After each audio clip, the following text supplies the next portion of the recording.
right? सही। इंशाल्लाह कोशिश पूरी करेंगे। इंशाल्लाह। और अभी इसका क्या कहते हैं, प्रेजेंटेशन आपके सामने नजर आ रही है? No sir.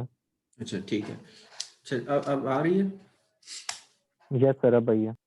So okay, so today we want to see a little bit about Biot-Savart law, right? Biot-Savart law. It's about the magnetic field. So if you have this wire, right? If you have this current carrying wire, and say current I is flowing through it, right? Say current I is flowing through this wire, right? Say some current I is through this wire, right? Current I through this wire. Then if you consider a very differential length of the wire, a very differential length of the wire, DL. So current I through this differential length, current I through this differential length is IDL. Okay, and IDL and basically not only through this differential length, through the entire closed wire, through entire closed loop. The wire must be closed loop. Remember, the wire must be closed loop. Throughout this wire, the current I is constant. Okay, so if you consider a very small differential length of the wire DL, okay, then the current through this is IDL, right?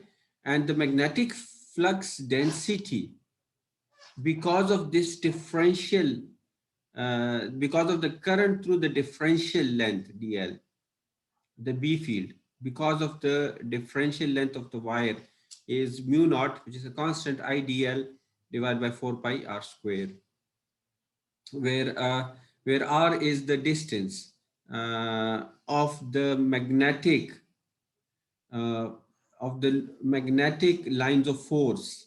R is the distance of the magnetic lines of force from the wire, from the differential length of the wire. Okay, so if you are looking for a bigger magnetic line of force like this one, R will be little different, right? R will be a little different, right? So the far away you go from the wire, the lesser the density you will get, right? Because of the distance r, right? So 4 pi r square, 4 pi is a constant, r is the distance of the magnetic line of force from the wire, and here you are going to get the magnetic flux density. You remember B is mu naught mu r h in free space. B is mu naught h, because mu r for free space is 1. So this also means h equals to B divided by mu naught, right? And see, if you try to bring this thing on this side, you will get the magnetic field intensity of the wire. So Biot-Savart law is going to give you the intensity of the magnetic field through which current I is flowing, and this we have established previously, that magnetic field is only there if electron moves. Inside an atom, electron moves with tremendous speed. So an atom with electron in tremendous speed makes a strong magnetic field. Through the wire, if this is a wire, the free electron moves against the electric field, and that movement of the electron is going to cause the magnetic field intensity around the wire, right? So this we have seen already, and we have made a lot of discussion on it.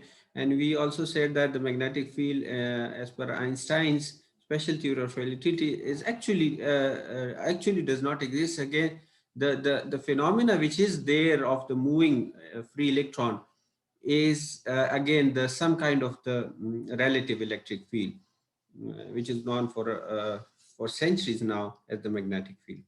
However, the magnetic field in reality does not exist. It's again the electric field.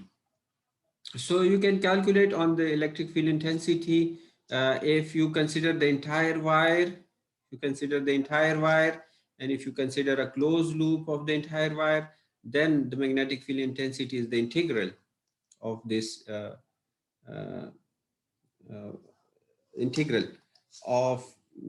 this entire thing, right?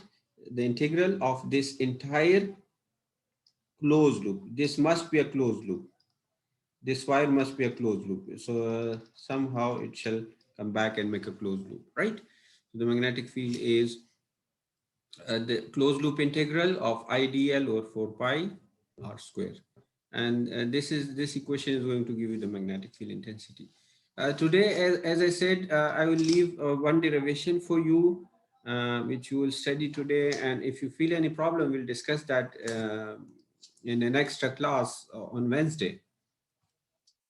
Uh, Previously, remember, we took this example many times, the line charge. You remember this wire.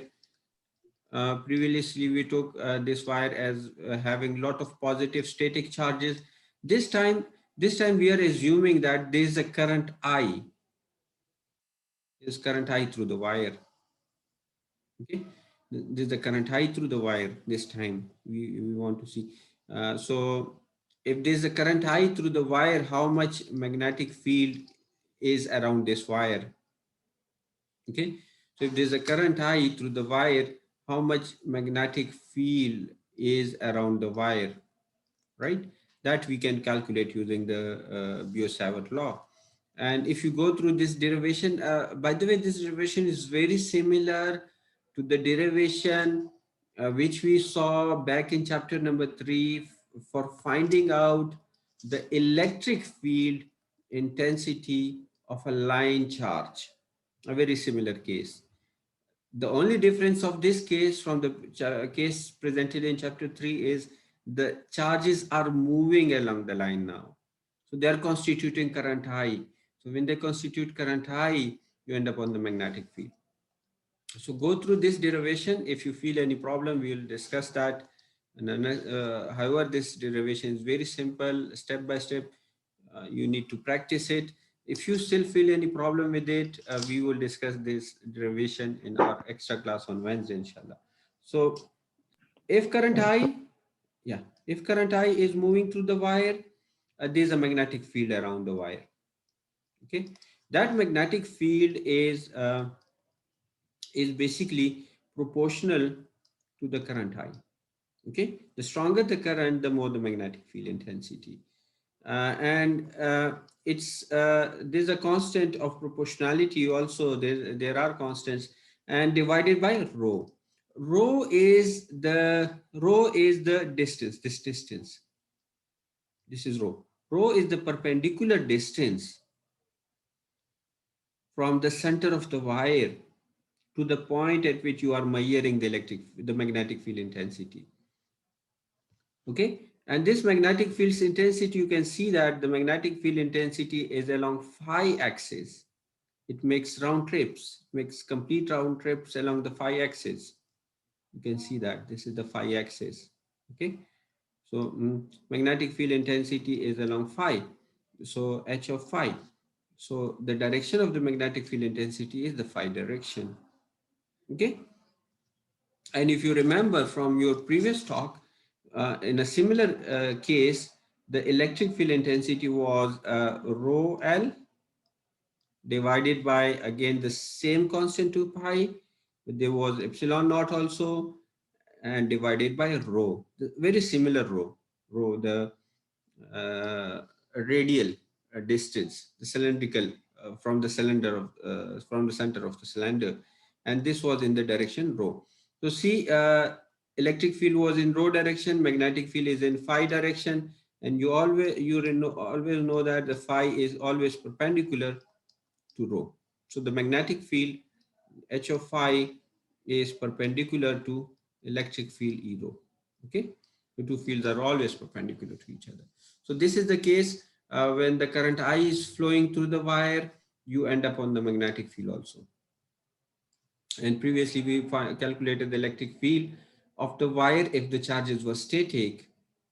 If the charges were static, right, we had this much electric field. If the charge starts moving, we end up on the magnetic field, which is this one. Okay, that's that. Those were the two cases we discussed previously, and we will find sir something. Yes, yes, please.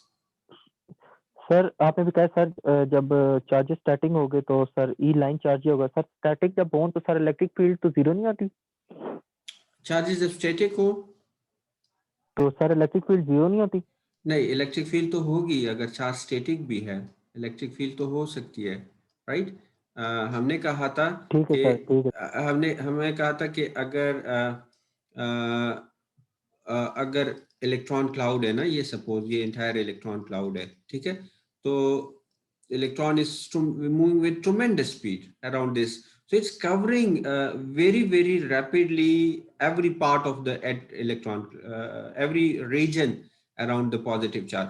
So when the atom is neutral, when the atom is neutral, the electron is moving with a tremendous speed around the nucleus. And if you take a snap, it looked like that the electron is everywhere around it. And we said that there's no electric field. The electric field is zero. But when you knock out this electron and you create the separation between positive and negative, then the electric field is not zero. Then electric field will exist. And that electric field will come from the Coulomb force. So this was our very first definition in this course, that uh, charges are created by separation. And once you create charges, you end up on electric field, which is the energy, electric energy. You destroy the charges by recombination. So when you recombine positive, negative again, you vanish the electric field. So this was the very first definition we studied in chapter number 1. Okay, any question here? सो ये थोड़ा सा जो काम है ये आप लोगों ने आज करना है, कि ये डेरिवेशन कैसे करनी है, ठीक है।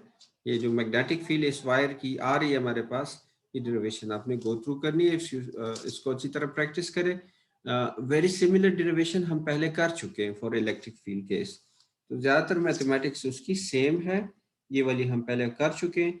Mathematics very similar, I hope you will go through it. Still, if you feel problem, we'll solve this on Wednesday in our extra class. There's another law. There's another very similar law. A very similar law to the Biot-Savart law. See, the difference in the Biot-Savart law is, if you are looking for the magnetic field, okay, the current is on the right hand side and the length of the wire is also on the right hand side. Okay, current I and the length of the wire, integral dl, the closed loop, is the length of closed path. Okay, so current I and dl on the right hand side, you end up on the magnetic field. The reverse of this is the Ampere's law, right? So if you are interested in calculating current I instead H, and say you consider this the path of this is dl, okay, the path of magnetic line of force, okay. So H dot dl, the closed path of the magnetic lines of forces. Remember, this is the magnetic line of force always make a closed path. You remember that. If say I have this north and this south, a magnetic lines of force will always make a closed path. Okay, will always make a closed path. So closed integral dl, closed path of the magnetic lines of force, is going to give you the current I. So very similar law to Biot-Savart law, but in that case, we were calculating the magnetic field intensity. Here we are calculating the current I. So very similar thing. Go through these two laws. Next time when we come back to our class, probably on Wednesday, we will be developing a new case. We will be looking at some application of this Ampere's law. Okay. Any question here?